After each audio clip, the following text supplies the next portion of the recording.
போலண்டில் நிறைய விஷயத்த பார்க்கும்போது இந்த மாதிரிலாம் நம்ம ஊரில் இருந்தால் நல்லா இருக்கும்ல அப்படின்னு தோணியிருக்கு. அப்படி ஒரு விஷயத்தை தான் இன்றைக்கி நான் உங்கள் கூட ஷேர் பண்ண போகிறேன்.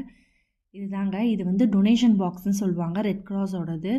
போலண்டில் நிறைய இடத்துல இந்த மாதிரி டொனேஷன் பாக்ஸை வந்து நீங்கள் பார்க்கலாம். முக்கியமாக வந்து பார்க் பக்கத்தில், அப்புறம் ஸ்ட்ரீட்ஸ்க்கு நடுவுலலாம் வந்து இந்த டொனேஷன் பாக்ஸை வந்து வச்சுருப்பாங்க. நீங்கள் யூஸ் பண்ணாத ட்ரெஸ் மெட்டீரியல்ஸு, அப்புறம் வந்து டாய்ஸு, ஷூஸு, ஸ்லிப்பர்ஸு, பிளாங்கெட்ஸு நீங்கள் டொனேட் பண்ணணும்னு நினச்சிங்கன்னா ஈஸியாக இந்த டொனேஷன் பாக்ஸ் மூலிமா நீங்கள் டொனேட் பண்ணிடலாம். அவங்க வந்து ரெகுலர் பேசிஸில் வந்து இதை கலெக்ட் பண்ணிட்டு போயிடுவாங்க. இதை யூஸ் பண்ணுறதுமே வந்து ஈஸியாக தான் இருந்தது.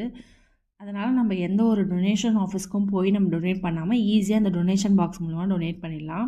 நீங்கள் என்ன டொனேட் பண்ணணும்னு நினைக்கிறீங்களோ அந்த ஐட்டமை மேலே வச்சுட்டு ஜஸ்ட் அந்த ஹேண்டில் புல் பண்ணால் போதும், அந்த ஐட்டம் போய் உள்ளே ட்ராப் ஆகிடுது. ஈஸியாக நம்ம வந்து டொனேட் பண்ணிடலாம். இந்த மாதிரிலாம் நம்ம ஊரில் இருந்தால் எப்படி இருக்குன்னு சொல்லிட்டு மறக்காமல் கமெண்ட்டில் சொல்லுங்கள். போலண்டை பற்றி நிறைய விஷயம் தெரிஞ்சுக்குமா, அதுவும் தமிழில் தெரிஞ்சுக்குமா, மறக்காமல் நம்ம சேனலுக்கு சப்ஸ்கிரைப் பண்ணிட்டு பாருங்கள். பாய்.